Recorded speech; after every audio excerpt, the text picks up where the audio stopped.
Hi everyone and welcome back to my channel. Do you know, here's the thought. If you didn't know the fact that I'm filming this series in Bournemouth, with this backdrop, you could honestly think I'm in Andalusia or somewhere equally hot and sunny. Absolutely fabulous weather today. Could be the last warm weather we get, but average countrywide temperatures of 30 degrees today. So the papers are claiming anyway. So anyway, what are we going to do next? Well, I think I'm going to have some fun. I'm going to make my way that way down to the oceanarium, hopefully get up close and personal with some sharks and some marine life, and then I think I'm going to try the simulator, the RAF, what do they call themselves? Red Devils simulator. So let's get down there. Let's take a look. Just look at this. To sit in the own comfort, the comfort, should I say, of your own beach hut, with this outlook on a day like today. How much money is this worth to you? My goodness me, how lucky are they? Just relaxing, watching the world go by. Absolute heaven. You can even take a canoe out if you want to. Or paddleboard, should I say?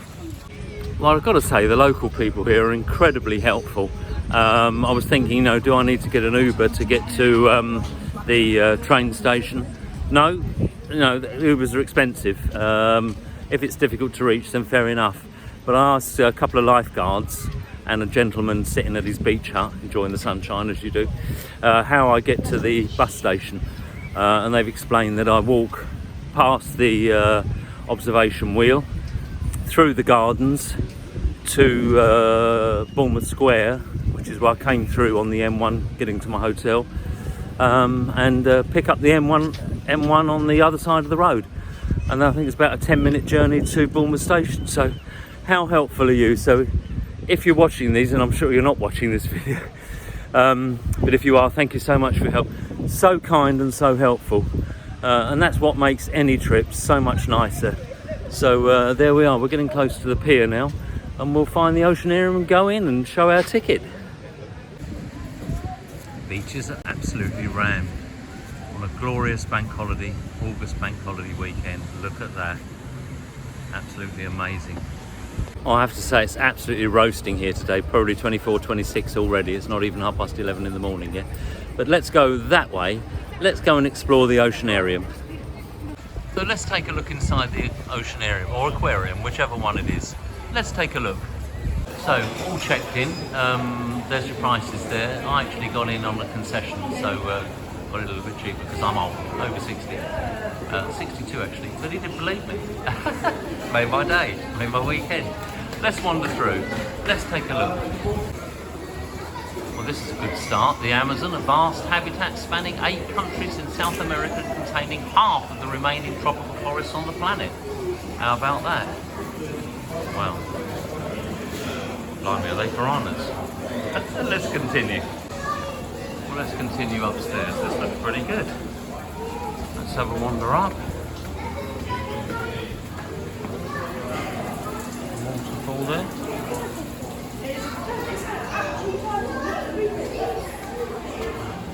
What have we got up here? Oh, look at that. An iguana. Look at that. He's a biggie. What a beauty. You can freeze the picture and have a little read of that. There's plenty about the Amazon River here. The largest and most powerful in the world in terms of volume of water. Wow. What have we got here? Wow. They are big. Look at that. Is that some sort of shark there? It's enormous. Wow. Look at that. More here. Absolutely beautiful. Let's wander around. I want to get to the tunnel. That's what I'm here for.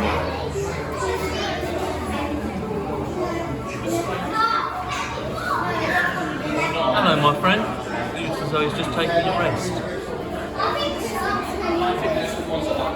Amazon animals. Wow. These are big fish. Let's continue round. Wow. They are big fish. The ray, looks like a ray down there. Look at him. Hi, my friend. Absolutely beautiful. quite relaxing actually. You can see why people have fish tanks. Absolutely lovely. Look at that.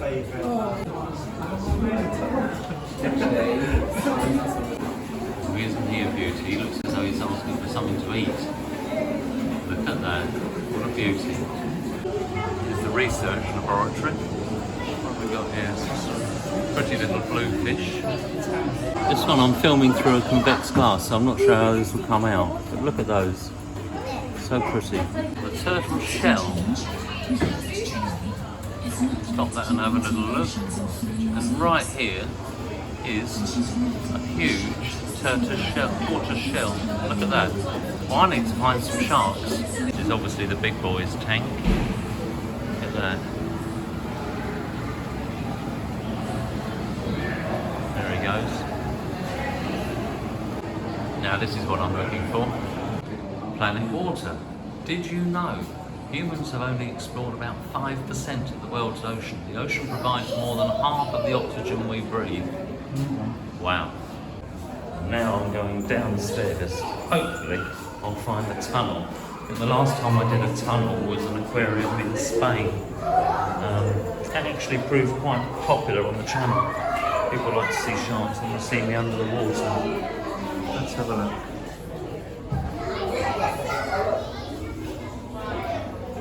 Spectacular sharks. Let's see if we can go through. It's quite busy at the moment. 97% of shark species are harmless to humans. Shark attacks are extremely rare. More people are killed by cows or coconuts. Terrific facts. Shark teeth have been used for knives, tools and jewellery in many cultures around the world. Great white shark teeth are shaped like 6-centimetre triangles with razor-sharp serrated edges to cut through prey with one bite. The Megalodon, Octodus megalodon, was a huge 18-metre prehistoric shark with 18 centimetres long teeth. Wow. Okay, well it's time to have a wander through the tunnel. It's very busy through here, so it's probably going to be slow going. But let's take a look.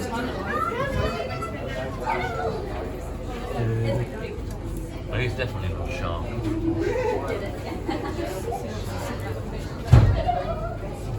Wow. There he goes.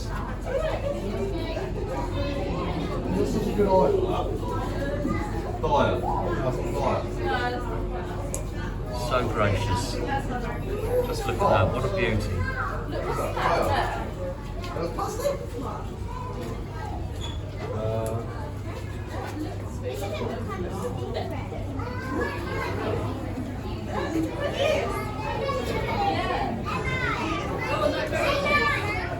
Absolutely beautiful creatures, aren't they? Move, such stealth and peace and silence. Peace and silence. What am I talking about, Kevin? Small one.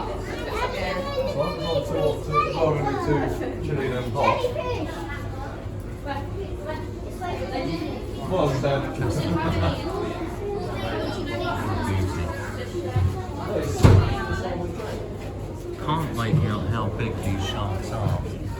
I'm not sure whether this glass magnifies it or whether it makes it look smaller than they are, I'm not sure.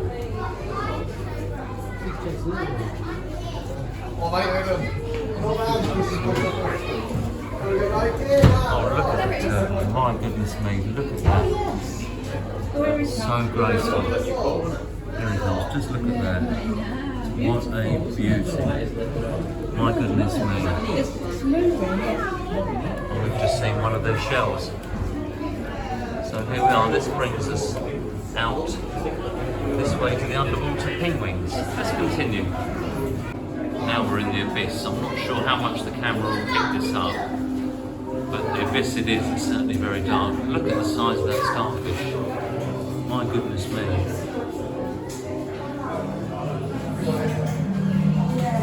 Wow.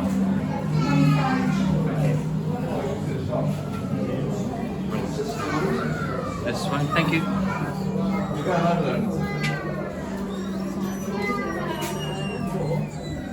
An underground sign in the Oceanarium in Bournemouth. Piccadilly Circus. We were up that way in one of the previous videos. Have a quick peek in this tank. Absolutely beautiful. There's an eel waiting to come out. I think we can see more sharks here. Let's take a look.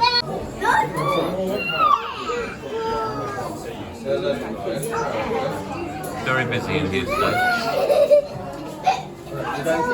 There's some rays there.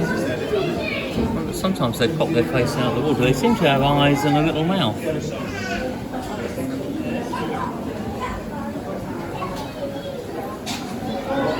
Just look at that. Well, that was my visit to the Oceanarium just there. Was it worth the £11 that I paid, the concession entrance fee? Absolutely, 100%. I mean, if you've got to spare half an hour, 45 minutes, it took me about half an hour to get round. Yeah, very enjoyable, very, lots of information. So yeah, very enjoyable. They do family tickets as well. So yeah, anyway, next stop, I think it has to be the flight simulator. I'm getting excited about this one. I'm not sure how busy it'll be. I'll probably have to queue for half an hour. I've still got plenty of time before I need to make my way to the bus station to get my bus to Bournemouth train station, make my way back up to London. Let's continue.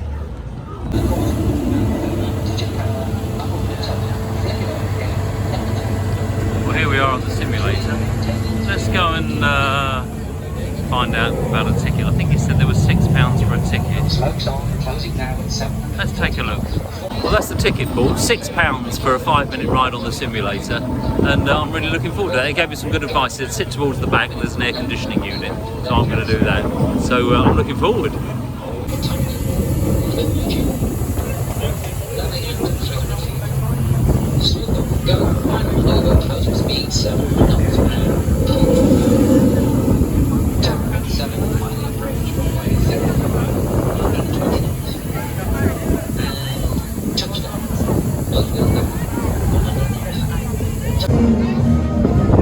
Let's find my seat. I'm going to sit at the back.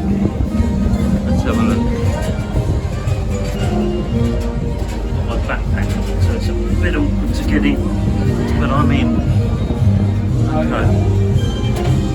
Keep the backpack on, I think. There's the screen. We'll have a little ride.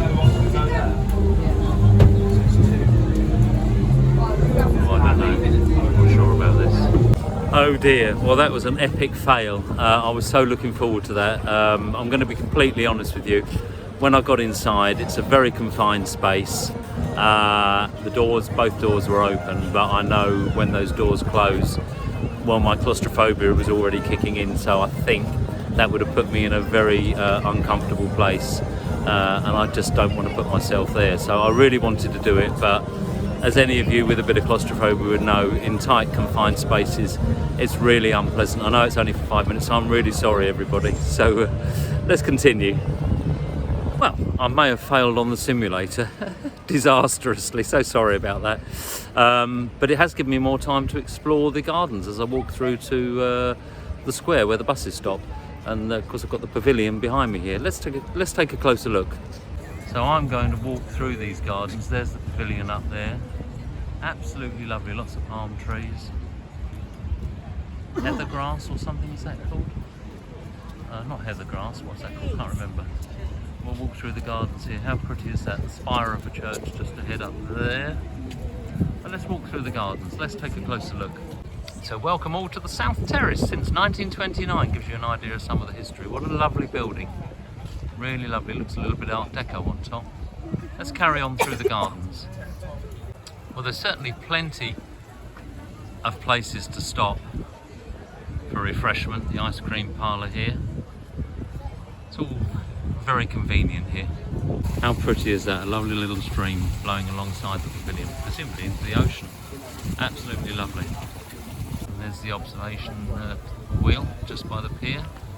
Absolutely lovely little gardens here. Just look at this. Lots of selfies being taken here. And some sort of dome over there that deserves a closer inspection. Well, have a look at this. The Cooper Thompson Rescue Aviary. The aviary was originally built in the 1930s as a local attraction. This aviary, completed in 2022, is now a rescue centre for unwanted pet birds and is a free attraction for residents and visitors. Fantastic. From all over the world. And just behind that is an outdoor market. Plenty of stalls here all the way around. Nice, bit of interest. Brings me up out into the square of Bournemouth, where all the buses stop, but I don't know where my bus stop is. I'll have to look. Well, I stepped on the wrong bus there. The M1 is on the other side of the road over here. Oh, let's not get run over. And M1 or 12, I think he said. But we will see. That's not my bus, but he said over here, M1. There's lots of stops here. So hopefully, over here, one of these stops along here. Let's have a quick look. Well, a quick change of drivers, and we should be on board. About 10 minutes to Bournemouth train station. On board and comfortable. We're at Bournemouth Square. This is the M1, which takes me directly to Bournemouth train station. A journey of about 7 minutes. Many thanks. Have a good day. Thank you. Well, that was about a 7-minute journey. So I'm going to have a cold drink. It's absolutely roasting today. So just across there, very conveniently, is an Asda. So I might get a sandwich, some crisps, a little snack, a couple of cold drinks for the journey home. I am a little bit earlier, but that's just why the way it's worked out. So there's my bus here, the M1. Sorry, it's flashing. It's not actually flashing. It's just flashing on the screen. So there we go. There's my bus. So I will have a cold drink and then come back to you. Let's get a couple of little snacks for the journey. Well, that was nice and easy. Some drinks and a snack, cold drinks and a snack for the journey. Right, I need to use the bathroom to get comfortable, and then we will shortly be on our way. Well, that's the food, some snacks and some drinks supplied in my backpack for the journey home. My next meal will be this evening. Interestingly enough, right outside Asda here are some stands for National Express. National Express arrive and depart from these stands here, right opposite the station. And just like that, I'm back at Bournemouth Central train station. So first things first, I owe everybody a huge apology, to all of you, my viewers and subscribers. If you haven't subscribed, please subscribe. It's free. A huge apology to all of you. The whole idea of travelling to Bournemouth in Dorset, number one idea was to visit Poole Harbour, and that is the one thing I haven't managed to do on this trip. I can explain myself. Basically, I arrived at 4 p.m. yesterday afternoon, Saturday afternoon. It's now 2 p.m. Sunday afternoon. It's 22 hours. You know, I had plans. I wanted to do this and that. I did most of what I wanted to do, but 22 hours simply isn't enough. There's quite a distance. If you get a bus from the pier to Poole Harbour, it's about an hour and a quarter or something. I just didn't have that time. Ubers are very expensive, so I had to rethink and replan, you know, how can I do this, how can I work it? So I decided to do Westcliff Beach, concentrate on that, which is absolutely lovely, one of the best beaches in there, and you're going to see all of that. There's lots more content to come, by the way. And the pier, the Oceanarium this morning. I failed again. I failed twice. I failed on this trip. I failed on the simulator. That's due to my claustrophobia. I'm sure some of you out there will reason with that and think, yeah, do you know what? Yeah, I don't think I could do that. It's funny, when I was a young man, I could do all these things, but when you get older, I don't know what it is, the claustrophobia. It's crazy, isn't it? I would have really enjoyed that ride, but it didn't happen in the end. So I had to admit to myself, I can't stay in that little capsule when the doors close. I think I might have a panic attack, and I didn't want to cause an embarrassment to myself. So yeah, I had 22 hours basically. I should have titled the video 22 hours in Bournemouth. And when you factor in, I've got to do the filming, collect the content, as good a content as I can collect, and then I've got to do the editing and uploading, and that takes time, as any YouTuber would tell you. And what didn't help in my hotel, lovely hotel, but the Wi-Fi was so slow. What should have taken 20 minutes to upload a 15-20 minute video was taking an hour and a half. Consequently, last night with my editing and uploading, I didn't get to bed till 2 a.m, got up about 7, so I had 4 or 5 hours sleep. Actually probably only about 4 hours sleep. So it was quite challenging, but trust me, I will come back here to Bournemouth and I'll stay in or near Poole Harbour, so we'll get a really good look at Poole Harbour. I might be able to do that this year as well. Another trip I want to do also is Rye in Kent, a beautiful ancient village, lots to see there, so I might try and squeeze in a trip to Rye, and then towards the end of next month I hope to get back to Corfu, which will be a fantastic little trip. So lots to come. So when I get home back to London this afternoon, this evening, I will start editing and uploading the videos that I've got waiting to edit and upload. So thank you to everybody for watching me, and I do apologise again that I didn't make Poole Harbour, but trust me, I promise you I will get to Poole Harbour. I won't let you down, I will get there, and I'll spend a whole day at Poole Harbour. So once again everybody, thank you so much for watching my videos. If you enjoy watching my videos, please remember to like, subscribe and hit the notification bell for when I upload new videos.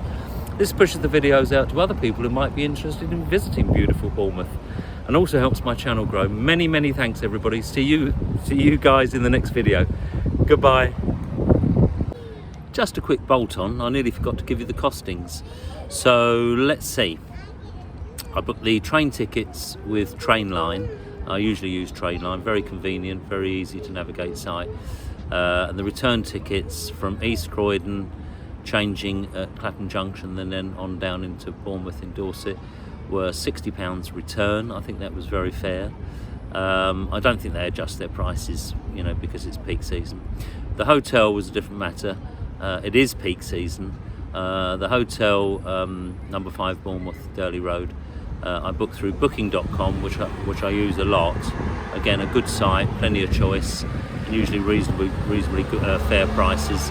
The hotel for one night was £105, so a total cost of £165 for the travel, one overnight stay, and then travelling back today.